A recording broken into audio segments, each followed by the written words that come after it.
ஆகாஷ்வாணி.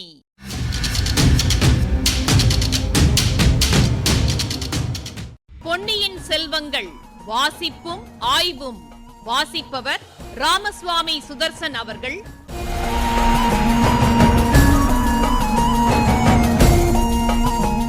மகாராஜாதிராஜ ராஜகம்பீர ராஜமார்த்தாண்ட ராஜகுலோத்துங்க ராஜகுலதிலக ஈரேழு 14 லோகத்தின் அதிபதி பாரா.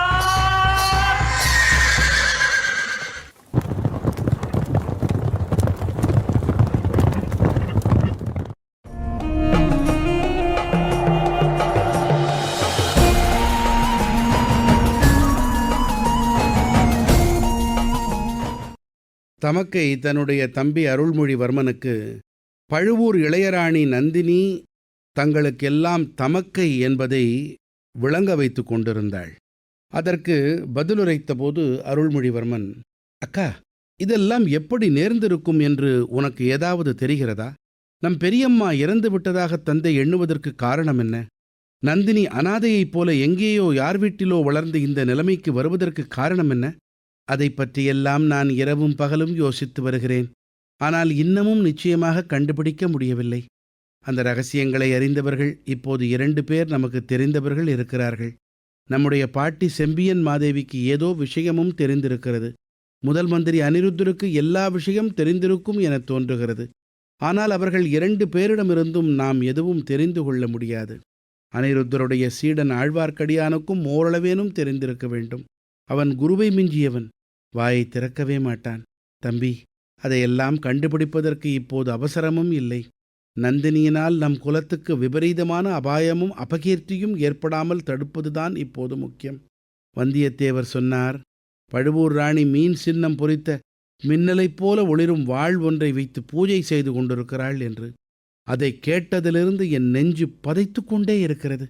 தான் பிறந்த குலம் சோழகுலம் என்பதை அறியாமல் பழுவூர் ராணி ஏதாவது செய்துவிடப் போகிறாளோ என்று கவலையாயிருக்கிறது. பழுவூர் ராணியிடம் எல்லாவற்றையும் சொல்லிவிட்டால் என்ன? சொன்னாலும் என்ன பயன் ஏற்படுமோ தெரியாது. நம்மிடமெல்லாம் அவளுடைய கோபம் அதிகமானாலும் ஆகும். ஆனால் நமது கடமையை நாம் செய்துவிட வேண்டியதுதான். அதற்காக வந்தியத்தேவரை நீ அனுப்பியிருப்பது சரிதான். ஆனால் தந்தையிடமும் தெரிவிக்க வேண்டாமா? அவர் எதற்காக உடல் வேதனை போதாதென்று மனவேதனையும் பட்டு கொண்டிருக்க வேண்டும்? நாம் உடனே தஞ்சைக்கு புறப்படலாம் அல்லவா? கூடவே கூடாது தம்பி. 2 நாளில் தஞ்சைக்கு நான் புறப்படுகிறேன். ஆனால் இந்த சூடாமணி விகாரத்தில்தான் நீ இன்னும் சில காலம் இருக்க வேண்டும். ஏன் அப்படிச் சொல்லுகிறாய்? தந்தையின் கட்டளையை மீறி என்னை இங்கே இன்னமும் ஒளிந்து மறைந்து வாழச் சொல்லுகிறாயா? ஆம், நீ இப்போது தஞ்சைக்கு வந்தால் நாடெங்கும் ஒரே குழப்பமாகிவிடும். மக்கள் மதுராந்தகர் மீதும் பழுவேட்டரையர்கள் மீதும் ஒரே கோபமாயிருக்கிறார்கள். உன்னை சிறைப்பிடித்து கொண்டு வரச் சொன்னதற்காக சக்கரவர்த்தி மீது கூட ஜனங்கள் கோபமாயிருக்கிறார்கள். உன்னை இப்போது கண்டால் மக்களின் உணர்ச்சி வெள்ளம் பொங்கிப் பெருகும். அதன் விளைவுகள் என்ன ஆகுமோ தெரியாது. உடனே உனக்கு பட்டம் கட்ட வேண்டும் என்று ஜனங்கள் கூச்சல் போட்டாலும் போடுவார்கள். தஞ்சை கோட்டையையும் அரண்மனையையும் முற்றுகை போடுவார்கள். ஏற்கனவே மனம் புண்பட்டிருக்கும் தந்தையின் உள்ளம் மேலும் புண்ணாகும். தம்பி, ராஜ்யத்துக்கு ஆபத்து வந்திருக்கிறது என்று உன்னை நான் வரச் சொல்லி ஓலை எழுதினேன். அதே காரணத்துக்காக இப்போது நீ திரும்பி இலங்கைக்கு போய்விட்டால் நல்லது என்று நினைக்கிறேன். அக்கா, அது ஒரு நாளும் இயலாத காரியம். நம் தந்தையை பார்க்காமல் நான் திரும்பி போக மாட்டேன். தஞ்சைக்கு நான் ரகசியமாக வருவது நல்லது என்று நினைத்தால் அப்படியே செய்கிறேன். ஆனால் சக்கரவர்த்தியை நான் பார்த்தே ஆக வேண்டும். அவரிடம் என்னை காப்பாற்றிய காவேரி அம்மன் யார் என்பதை சொல்ல வேண்டும். அதையெல்லாம் நானே சமயம் பார்த்து சொல்லிவிடுகிறேன். நீ வந்துதான் தீர வேண்டுமா? நேரில் பார்த்த நானே சொன்னால் தந்தைக்கு பூரண நம்பிக்கை ஏற்படும். என் மனமும் ஆறுதல் அடையும். பெரியம்மாவை அழைத்து கொண்டு வருவதற்கு அவருடைய அனுமதியையும் பெற்றுக்கொள்வேன். அருள்மொழிவர்மா, உன் இஷ்டத்துக்கு நான் குறுக்கே நிற்கவில்லை. ஆனால் இன்னும் 1 வார காலம் சூடாமணி விகாரத்தில் இரு. நான் முன்னதாக தஞ்சைக்கு போகிறேன். நீ வந்திருப்பதாக தந்தையிடம் அறிவித்துவிட்டு செய்தி அனுப்புகிறேன். தம்பி, நான் இங்கே உன்னை தேடி வந்தது உன்னை பார்ப்பதற்காக மட்டுமல்ல, உன்னிடம் ஒரு வரம் கோரி பெறுவதற்காக வந்தேன். அதை நிறைவேற்றி வைத்துவிட்டால் பின்னர் உன்னை தொந்தரவு செய்ய மாட்டேன். ஆண் பிள்ளைகள் அபாயத்துக்கு உட்பட வேண்டியவர்கள்தான்.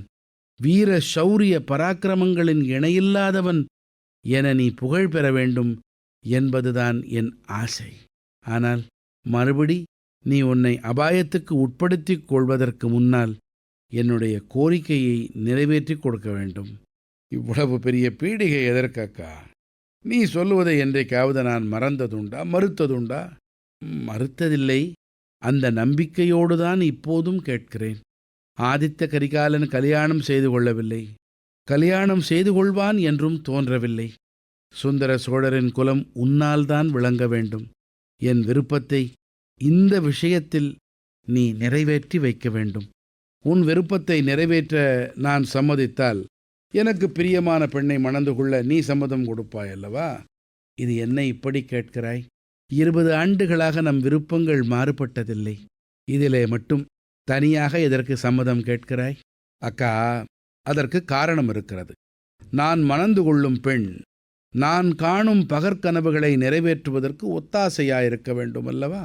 தம்பி, உன் பகற்கனவுகளை ஒரு பெண்ணின் ஒத்தாசை கொண்டு நிறைவேற்றிக் கொள்ளவா ஆசைப்படுகிறாய் என்றாள் குந்தவை. அந்த சமயத்தில் ஐயோ ஐயோ, அக்கா அக்கா என்ற அபயக் குரல் கேட்டது. குரல் வானதியின் குரல்தான். நந்தி மண்டபத்தில் அமர்ந்து இளவரசனும் குந்தவை தேவியும் பேசிக் கொண்டிருந்தபோது, வானதி தூணோரமாக நின்று கேட்டுக்கொண்டிருந்தபோது, கால்வாயில் படகில் காத்து கொண்டிருந்த பூங்குழலிக்கும் சேந்தன் அமுதனுக்கும் முக்கியமான சம்பாஷணை நடந்து கொண்டிருந்தது. அமுதா, ஒன்று நான் உன்னை கேட்கப் போகிறேன். உண்மையாகவே பதில் சொல்வாயா என்றாள் பூங்குழலி. உண்மையை தவிர என் வாயில் வேற ஒன்றும் வராது பூங்குழலி. அதனாலே தான் 4 நாளாக நான் யாரையும் பார்க்காமலும் பேசாமலும் இருக்கிறேன் என்றான் அமுதன். சில பேருக்கு உண்மை என்பது வாயில் வருவதில்லை. இளவரசருக்கு ஓலை எடுத்துக்கொண்டு இலங்கைக்கு போனானே அந்த வந்தியத்தேவன் அப்படிப்பட்டவன். ஆனாலும் அவன் ரொம்ப நல்லவன். அவன் யாரையும் கெடுப்பதற்காக பொய் சொன்னதில்லை. உன்னை பற்றி அவன் ஒன்று சொன்னான். அது உண்மையா பொய்யா என்று தெரிந்து கொள்ள விரும்புகிறேன். என்னை பற்றி அவன் உண்மை இல்லாததை சொல்றதுக்கு காரணம் எதுவும் இல்லை. இருந்தாலும் அவன் சொன்னது என்னவென்று சொல். நீ என்னை பற்றி ரொம்ப புகழ்ச்சியாக பேசினதா சொன்னான். அது முற்றிலும் உண்மை. நீ என்னிடம் ஆசை வைத்திருப்பதாக சொன்னான். என்னை நீ மணந்து கொள்ள விரும்புவதாக சொன்னான். அவ்விதம் உண்மையில் அவன் சொன்னானா? ஆமமுதா, அவனுக்கு என் நன்றியை தெரிவிக்க வேண்டும். எதற்காக? நானே உன்னிடம் என் மனத்தை திறந்து தெரிவித்திருக்க மாட்டேன். அவ்வளவு தைரியம் எனக்கு வந்திராது. எனக்காக உன்னிடம் தூது சொன்னான் அல்லவா? அதற்காக அவனுக்கு நன்றி செலுத்த வேண்டும். அப்படியானால் அவன் சொன்னது உண்மைதானா? உண்மைதான் பூங்குழலி, அதில் சந்தேகமே இல்லை. உனக்கு என்னிடம் ஏன் ஆசை உண்டாயிற்றமுதா? அன்பு உண்டாவதற்கு காரணம் சொல்ல முடியுமா? யோசித்து பார்த்து சொல்லேன். ஏதாவது ஒரு காரணம் இல்லாமலா இருக்கும்?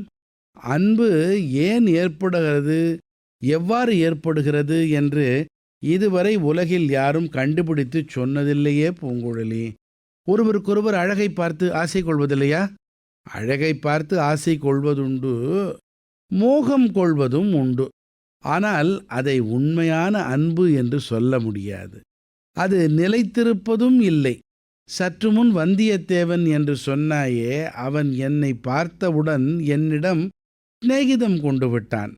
அவனுக்காக நான் என் உயிரையும் கொடுக்க சித்தமாயிருக்கிறேன்.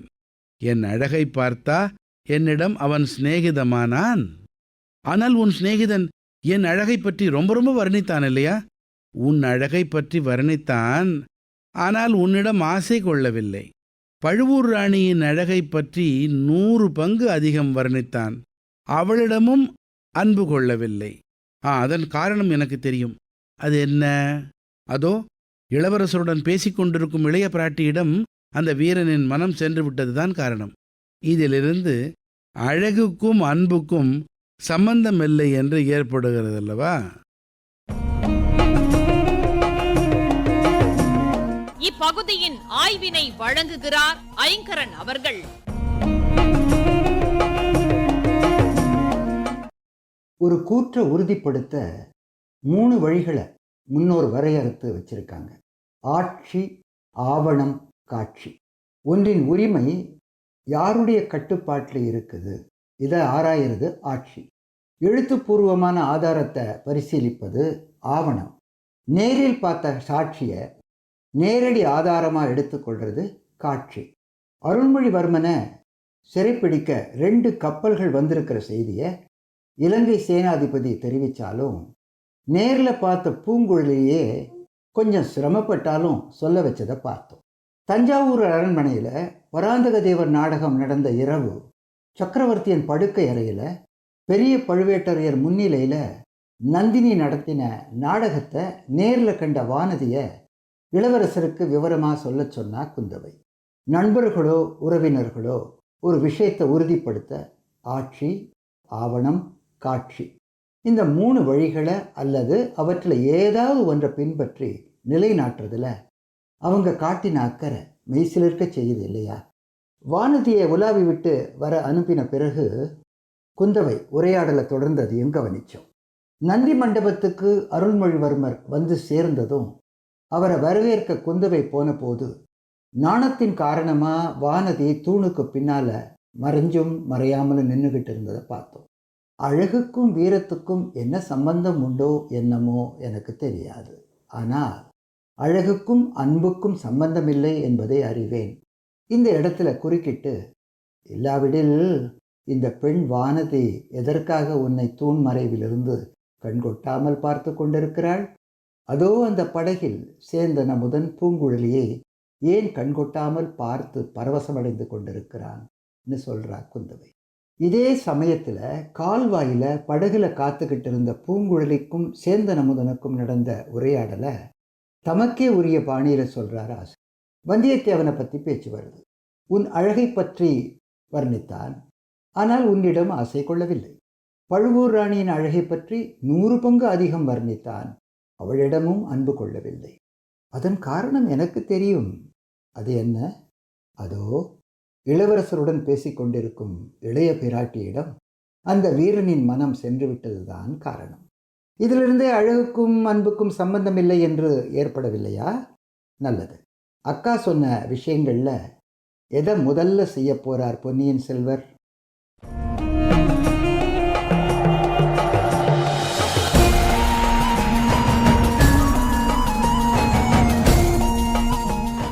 பொன்னியின் செல்வங்கள் வாசிப்பும் ஆய்வும் கேட்டீர்கள். வாசித்தவர் ராமசுவாமி சுதர்சன் அவர்கள். ஆய்வினை வழங்கியவர் ஐங்கரன் அவர்கள். படைப்பு சென்னை வானொலி நிலையம்.